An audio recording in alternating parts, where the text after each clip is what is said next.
Hey everyone, welcome back to the Dungeon Master's Journal for the D&D 5th edition adventure out of the Abyss. This, I believe, is episode 9. If you don't know, I'm Anthony. I'm your friendly neighborhood DM, taking my band of hopeful yet sometimes hopeless band of characters, my 5 players who are running through the Underdark trying to escape. Today is going to be potentially a bit of a longer episode, and also a more challenging episode for me, because as you may have noticed if you follow along with these, that I didn't get a chance to do a DM journal for last week's play session. So I'm going to kind of be summarizing two. And we'll see how that goes because, both of them were pretty combat heavy. So, I mean, that makes for a long gameplay session, but not necessarily a long descriptor for a review like this. But we'll see what we can kind of work into it. So last time we had an opportunity to connect, my player characters had just finished off a big fight with the Grey Ghost, the kind of Grey Dwarf Thieves Guild living underneath the city of Gracklestugh. They're in the Whorlstone tunnels. And they kind of cleared out what basically looked like a grow-op. It was a giant mushroom farm where they were kind of getting various things to create poisons and that type of stuff.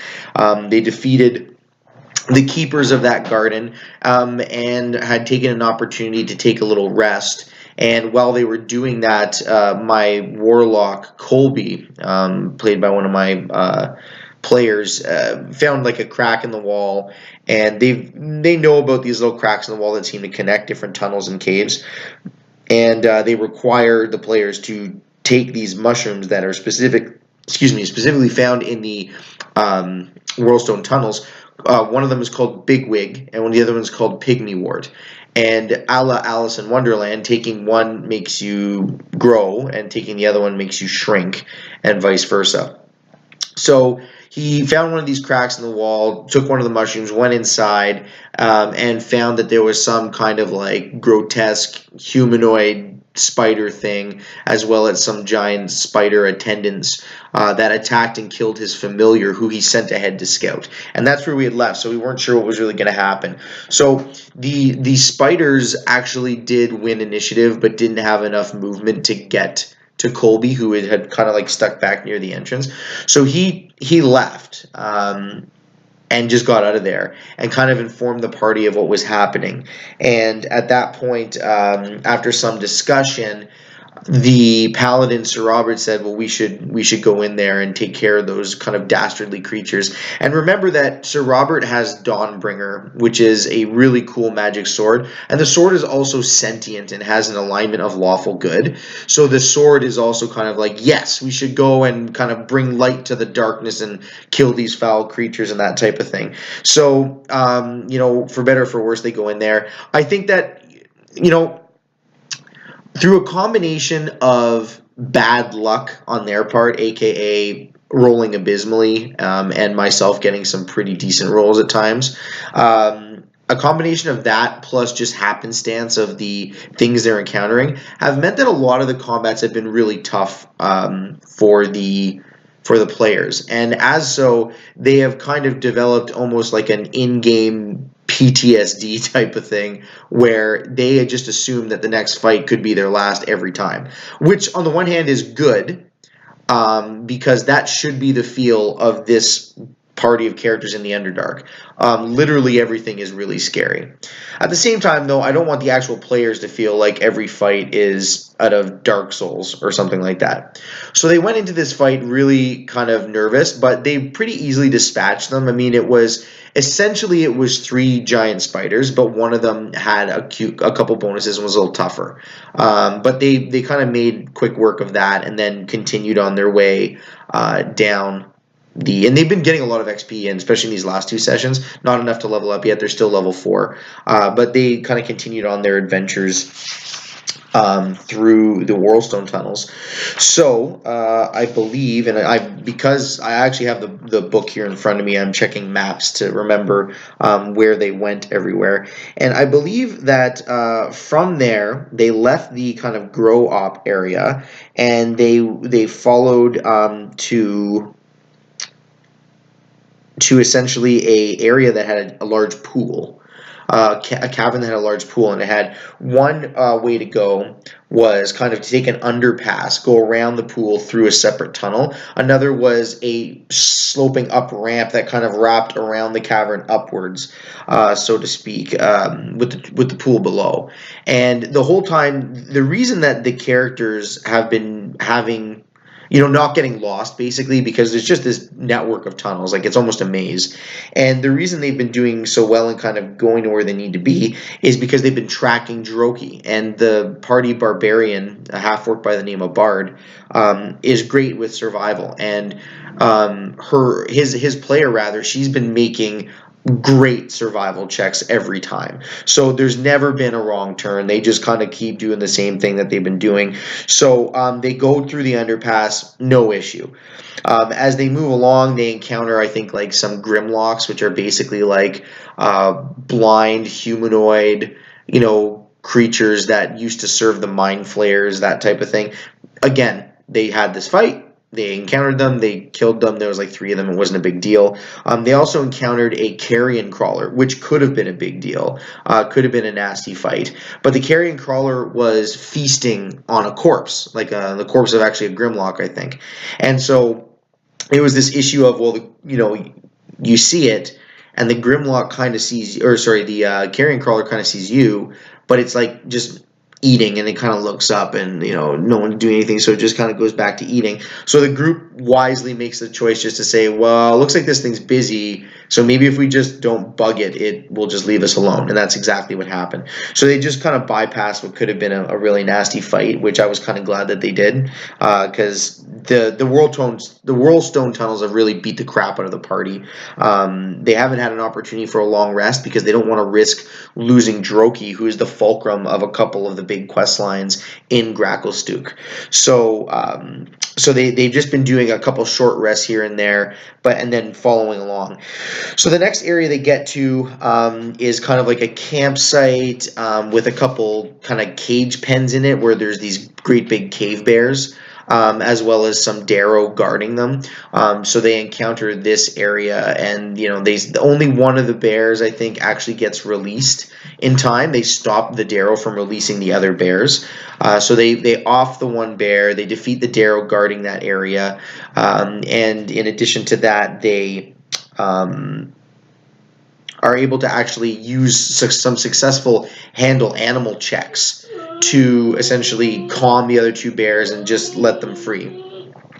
So these other 2 bears wander off, and that was fine. Or I shouldn't say they wandered off. I specifically said that as soon as you open the pens, the bears don't attack you, but they just kind of get out of dodge. They just run away.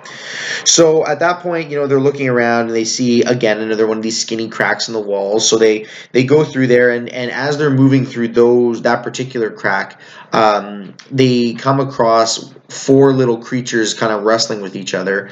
They're tiny, and keep in mind now the characters are small, so that they're able to, because they took those mushrooms, they're able to get through the crack in the wall. And essentially these creatures are quasits, so they're kind of like they're little like fiendish fairies kind of thing. And they see them, and there's this little combat that starts, and they kill 2 of the 4, and the other 2 kind of panic, and they can innately turn invisible and take off. But our monk, Uta, is super fast. So he catches up to them, and they're pretty weak. They're just like little fairies, so he drops them, which is good, because if those quasits would have made it out of that little crack in the wall before, Silenced or the characters did, they would have alerted the next area that there were people coming, and essentially those creatures in the next room would have set an ambush. But they successfully took out those quasits, and so they didn't have to deal with that. Now, I believe that after those various encounters and resting and all that kind of stuff, that was the end of the session 2 weeks ago. Because I said, it was pretty late. I think it was getting around 11 o'clock at night. And I said, okay, then the next room is basically like a boss fight. So let's just call it here. And I gave them to the description of that room before we called it quit, and it basically says, the smell of brimstone and foul chemicals emanates from this large chamber. The light of a campfire shows a natural platform where 5 Darrow are droning a cacophonous chant.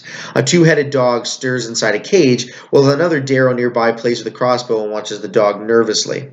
A green glow rises suddenly from a magic circle at the center of the raised platform, where a small humanoid statue is the focus of the chanting ritual. As you watch, a lump sprouts from the statue's neck, enlarging and reshaping itself with each unholy verse to take the form of a second head. And I said, okay, and that's it. That's where we're leaving it, because the next room's not going to be a short affair. So that brings us to yesterday now, when we did our most recent play session. And the party... the 2 weeks prior, I had a full party. All 5 of my players were here. Today, we had 4. Our missing player was Ken LaFlaunt, the Bard. So we just went ahead with the Monk, the Paladin, the Barbarian, and the Warlock. They were all kind of present and accounted for, and they were ready to go. So I gave them the description again of that room that I just read, just to kind of prime them, since it had been a week, obviously, since we talked about it. And, you know, they're kind of taking things in, and they say, okay, well, we're gonna come through the crack. And after some debate, they took their kind of bigwig mushrooms to grow back to regular size. And at that point, it's like, okay, well, now combat's going to begin, because, you know, where there was no one, now all of a sudden there's these 4 imposing looking figures. And so the sequence of events that happens next was basically that, like, even before initiative order, the Darrow kind of guarding the dog unlatches the cage to let the dog out. The 4 Darrow on top of the platform who were chanting stop what they're doing and kind of take up positions along the raised platform. It's like only 5 feet tall kind of thing, but they take up positions there. And then but the main kind of Darrow, which they can identify, they ask, like, does this guy look different? He's like, yeah, you know, he's dressed a little differently. He's got a staff and that type of thing. He just keeps his chanting going, right? So then we do the roll initiative and everything, and combat officially starts. And they pretty quickly engage the dog. They engage some of the Darrow on the platform, but the Darrow savant name, his name is Narak. And he is kind of at the far end of the platform, so no one can really quite get to him right away. But as they pile on, and I'm going through initiative order, we get to a point where I say, okay, now there's this mushroom, like fungus overgrown alcove, like kind of like side cavern that's attached near the back. And what kind of comes, you know, tumbling out of there, the room starts to shake a little bit, and you almost smell it before you see it. But this giant two-headed giant comes out. But it's not like a two-headed freakish stone giant like they encountered earlier in Gracklestugh. This is an Etin, so it's a smaller giant that naturally has 2 heads, and it's pretty deadly. Like, it's got low AC.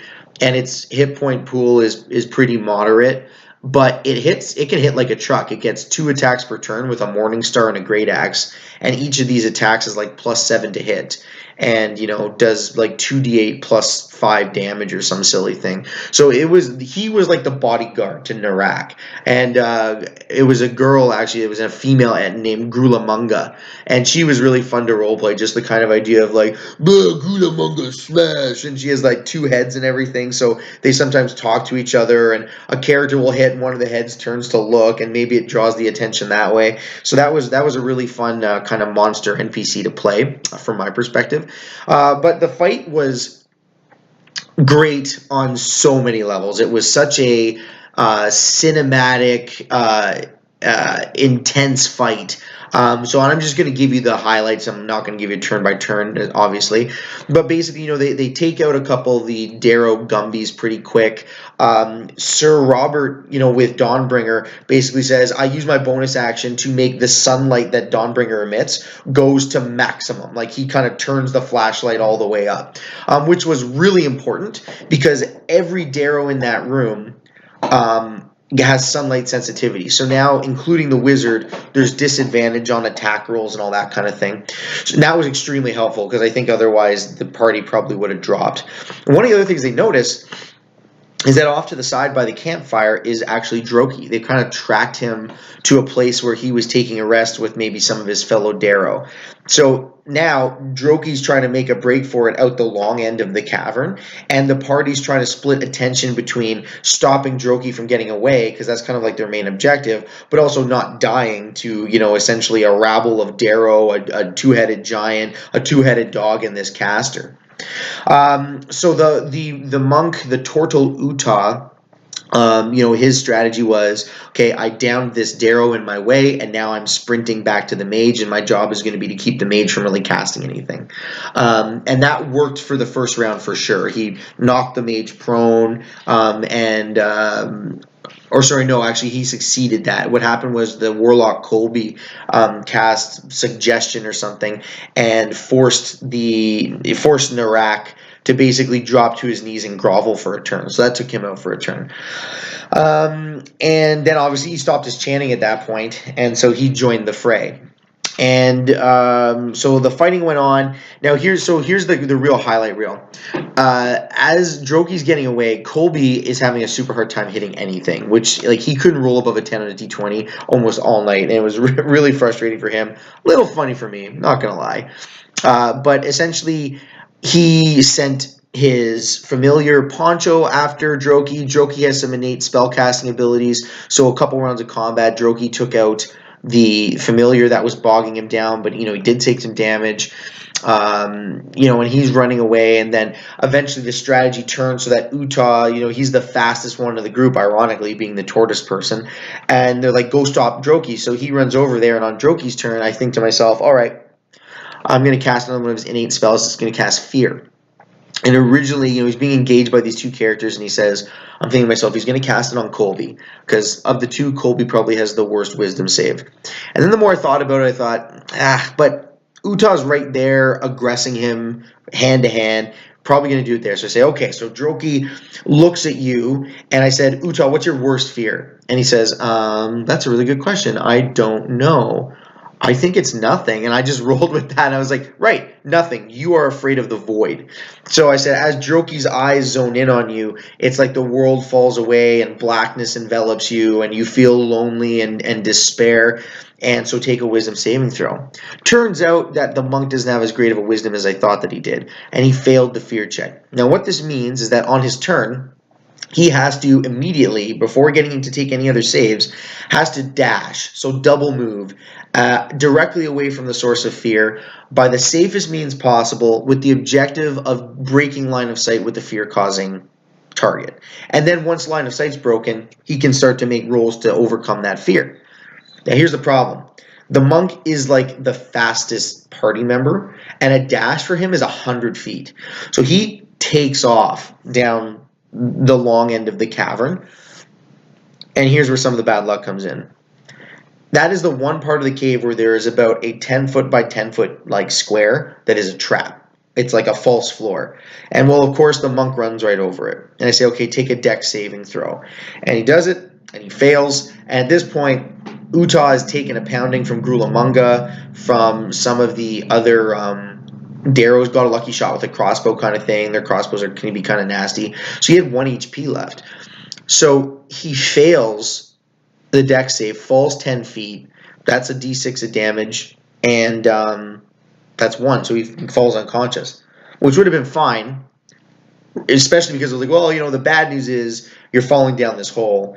Good news is no line of sight to Droki, so you can start rolling for fear when you get up. Problem was that what made the trap a trap was not just that it was a kind of false floor, but at the bottom of that floor was a pool of green slime, like literal green slime, like trap from the DM guide. So basically it's like this acidic substance that as long as it's on you, you're taking damage. So now Utah is lying unconscious in this pool of acid, basically. So on his turn, what that meant was that he automatically took a failed death saving throw for taking damage while he was unconscious. Then he made his roll, failed it. Now he's at 2. So now the players have 1 turn to somehow try and rescue him before his next turn, where he'll automatically take his 3rd death saving throw fail and be dead. Well, long story short, that didn't happen. Most of the characters were engaged at the far end of the room with the giant and the dog and the caster, and Colby was basically stuck between, do I help my friend? Do I stop Droki? Is it even feasible? Like, I don't have enough speed. The monk was so fast, he took off like a bat out of hell, and now he's down in this trap. So no one could get to him, and that was really the first permanent player death. So R.I.P. Utah, we hardly knew thee. It was a great character. Sad to see him go. Sometimes it just works out that way. Underdark's a brutal place. And sometimes the roles just don't go in your favor. So the player, Josh, who you may have met in the one of my episodes of at the Players Pub, he's going to be rolling up a new character. I gave him some restrictions because I want to work him into the story in a way where it's like it makes sense in as little time as possible. I don't want him to have to sit out in these sessions. So I said, well, I'd like you to either play a dwarf or a deep gnome, unless you can find something else that makes sense as as an underdark creature that isn't evil. So those were the only restrictions I put on my staff. After that, go nuts. You can be whatever class you want to be in, that type of thing. So he said, yeah, so he's going to be doing that. I don't know what he's going to pick yet. But bottom line, Utah, our Tortle monk, died. And I really never thought that he would be one of the ones to go, because his AC is like naturally 19. Like, it's insane. And he pushes out like 4 attacks per turn. So he's a really strong character. I'm sad that he's gone. I'm also kind of happy that he's gone, because it was really hard for some of my creatures to do anything to the party with the Paladin at AC 19 or 20 and Utah at AC 19 or 20 and the Barbarian, who now wields a shield and a sword. I'll get more to that in a second. Who's also like AC like 18 or 19. So it was very high AC party. It's tough for me to do anything, especially when all my guys have disadvantage on their attacks. I'm not complaining. I'm just saying it's kind of like, in a way, score 1 for the bad guys type of thing. So that happened. Other things that happened were the Bard, the half-orc barbarian, was down 3 separate times, and 2 of those 3 times rolled natural 20s on the very first death saving throw to just pop up and keep going. And he was dealing the death blow to the giant. He was one-shotting Darrow. I mean, he's hits like a truck, and he's got that high AC. And he kept rolling these 20s to get back up. So now the running joke is that Bard is basically the Terminator. Every time he'd go down, he would just basically and get himself back up, dun, dun, dun, dun, dun, and just keep the assault going. And it was great. It was very entertaining. We had Robert actually did the same thing. He was downed a couple times because, again, that 2-headed Etten hits just unrelentlessly. And so he went down twice, and he had a natural 20 to get himself up at one point as well. So 3 nat 20s on death saving throws, which was pretty amazing and very much helped the party. Eventually, they kind of took down all the opposition and kind of rummaged through the room. They wound up having to chase Droki out of the tunnel and partially down the next way. And eventually, Colby was able to kind of knock him out with an Eldritch Blast. And at that point, they took his magic boots off him. They tied him up. They gagged him. And they just said, finally, we've got this bastard. So they took him back to this main area where they were. And they did some looking around. They got some treasure, some potions. But more importantly, through their investigation and some of the rolls they made and some of the things that they found, they were able to piece together part of the mystery of what was happening in Gracklestugh. And that it appears that some kind of Darrow cult to Demigorgon had taken shape, and that they were working with Droki to essentially get foci or focal items for a ritual spell to make the stone giants grow second heads and go crazy, a la Demogorgon. So this is part of what Erday Blackskull, the captain of the Stone Guard, had originally asked them. She was saying to them when the characters were initially almost given back to the Drow, she said, something weird is going on here and not all as it should be. And I feel like Droki's the first key and we need to look into this. Go, dead or alive, just get me the evidence I need of what's going on. So they've captured Droki. They've got these notes and scribblings and books and journals that basically denote that. So they're kind of equipped. So they got a ton of XP from that fight. Again, still didn't level up. But now, for the first time in 3 sessions since being in the Whorlstone tunnels, they got themselves a long rest.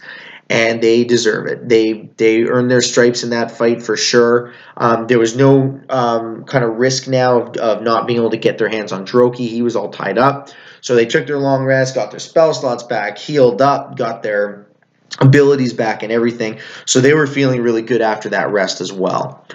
After that, let me just recall what they did next. The idea was, okay, well, we want to get out of here.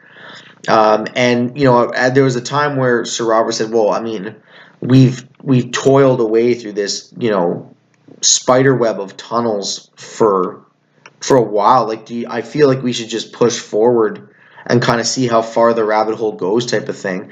And the rest of the party was like, I don't know, like, we've got Droki, that's why we came down here, we should probably just leave. And so eventually they said, yeah, let's just try and get out of here, like, maybe we can come back later if we want to.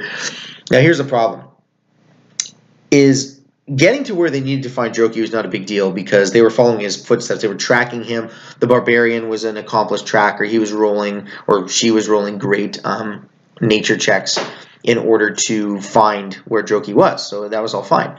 But now it's like they don't know where they are. All these tunnels look the same. They're kind of lost. They need to figure out how to get back. So through a combination of eventually failed survival checks, and eventually and Droki, through a combination of being unconscious and being misleading and trying to lie to them, the characters had, you know, back, like, if you can imagine this as the Whorlstone tunnels, and this is the way out, and this is where they were. They basically did like something like this, where they got close and they came back around, and then they did one of these, and they wound up here again. And they found a couple familiar spots, and actually they wound up encountering a couple things too. They found a Zorn, which is kind of like an elemental monster. It looks super weird. It has 3 legs and 3 arms and a giant mouth on top of its head and like 1 eye. And its shtick is that it's like an elemental creature that eats precious stones and metals. That's its whole shtick. And they run into it, and it comes over, and it was funny because it's not stupid. Like, it can communicate. And it came over and was basically like, it can smell precious metals and stones, so it knows the characters have gold and gems and things. And it's like, I'm hungry. Give me your stuff to eat. And they're like trying to reason with it, and they try and persuade it that, oh, there's lots of crystals and stuff back the way we came. Go eat those. And he says, yeah, I'll do that. But, you know, first give me your stuff because I'm hungry. And then they said, well, like, maybe we'll cast a spell, but that's only if it can understand us. And like, what's it speaking anyways? And I look, and it's actually speaking like Terran, like the language of Earth elementals, basically. So none of the characters can actually understand it. So I backtrack. I'm like, oh, this thing comes up to you and just goes, rah, rah, rah, rah, rah. And they're like, oh, well, that's terrifying. So we attack it. So this combat commenced, and it actually was pretty quick and not that scary, but it really could have been, because a Zorn has a natural AC of 19, a hit pool of like 70-odd hit points, and on top of that, it gets like 3 claw attacks and a bite attack. So, like, it could really do some nasty things, but the players handled it very well. At this point, there was only 3 of them. Josh, who was Utah's player, you know, he had an early start the next day, and his character has died, so he said, okay, I'm going to just head out at this point. So only 3 player characters now. So they encounter the Zorn, they defeat it, get another tasty amount of XP, and then they find their way back to the room with the pool, and that's where they really started to get lost. That's where the rolls started to fail. And they went up this time, and they found that there was a water weird in the pool, and it kind of geysered up to them and started to engage them in combat. And they, again, pretty handily defeated that creature, but it almost got dicey, because when a water weird attacks, if it hits successfully, the target is automatically grappled and pulled 5 feet towards. They're 30 feet up on this ramp with the pool below, and the whole ramp is like maybe 10 feet wide, and the creature has 10 foot reach, I should say. So it hits the warlock, pulls him. Okay, now it's right beside him. If it had an opportunity to do that one more time, then it would have dragged the warlock into him, fallen 30 feet into the pool, and the water weird would then go to work on trying to drown that character. So it could have got pretty nasty, but it didn't. They handily defeated that. and then where they wound up eventually was just at where did they wind up? They wound up at, again, the end of another room, and that's where we called it for the night. And I gave them the kind of descriptor of that room too, which reads: "This cavern is one enormous pit that reeks of death and decomposed flesh. The glow of Fair's Res is everywhere, seeming to flow like fog around dark shapes shambling across the pit floor. A single Darrow watches from atop a 15-foot high ledge. A crack in the southeast wall of the pit leads to a narrow tunnel, and is flanked by mounds of fungi and offal." So, yeah, that's where we call it, because they recognize that, like, oh my god, we're lost now. Like, we've definitely never been here, and we called it there because it was getting pretty late. But it was a phenomenal session. The combat was extremely entertaining. The party did great. There was a player death, but I think that it helps to add to the gravity of the situation and of the adventure. And I think that it's not that it's never fun, but it's definitely a hit to your morale as a player when a character that you invested in dies. But silver lining, better that your character die at level 4 than level 8, if you know what I mean. Like, it's it's not as though you've been playing this character for a year and now they've died, and it's like, wow, there goes a whole bunch of investment. So I think Josh is a great player. He'll bounce back with some cool character of one kind or another. I also encouraged the party in our group chat that we have, from a meta perspective, just to kind of say, this does create an opportunity, though, that you should talk amongst yourselves and just have a discussion about the best way to help balance out the party in terms of what class Josh may want to play next. Because at this point, we've got a barbarian, a paladin, and a bard, and a warlock. So there's no hardcore dedicated caster that would be like, a sorcerer or a wizard. There is no straight, there's no fighter class. I mean, the barbarian's pretty close, and then again, I'm not gonna forget about Bard. I'll tell you about the relationship between Bard and Sir Robert in just a second. But there's definitely, and there's no real range, like, there's no ranger, so there's no like bow support or anything like that. So there's a couple different ways. There's not a dedicated healer either. There's no straight cleric. But I'm going to use that point actually as my segue to tell you about one of the coolest dynamics that I'm experiencing with my party.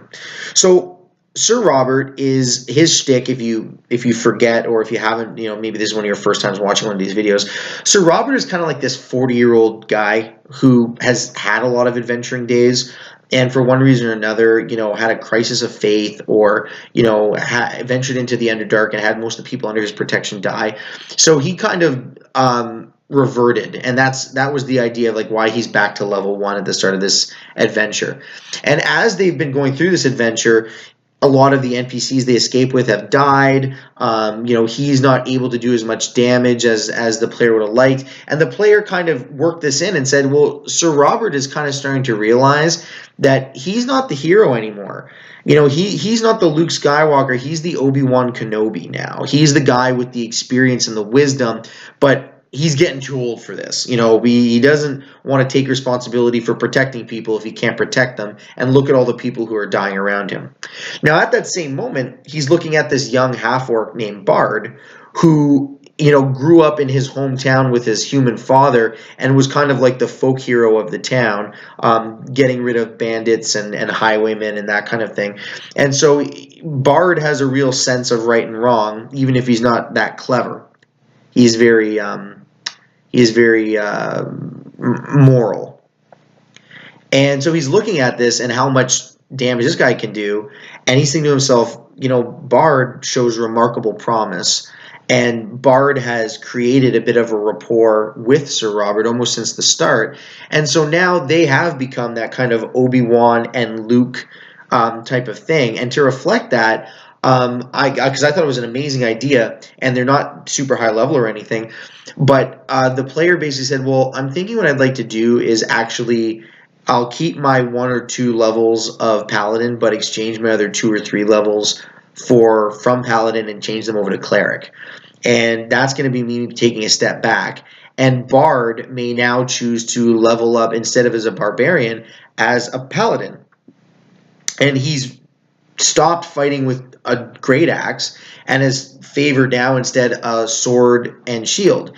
And Sir Robert went as far as to say, you're great. You are a huge positive influence on the world. You're brave and you're courageous and you're everything that a paladin should be. And so I want to give you my family sword. And so he gave him the long sword that he typically wields. And he says, treat this with respect and care. And that upgraded Bard from a short sword to a long sword, that kind of thing. So yeah, there's a really great dynamic that's developing there, and I'm really curious to see how it's going to keep going. But I really like what's going on there.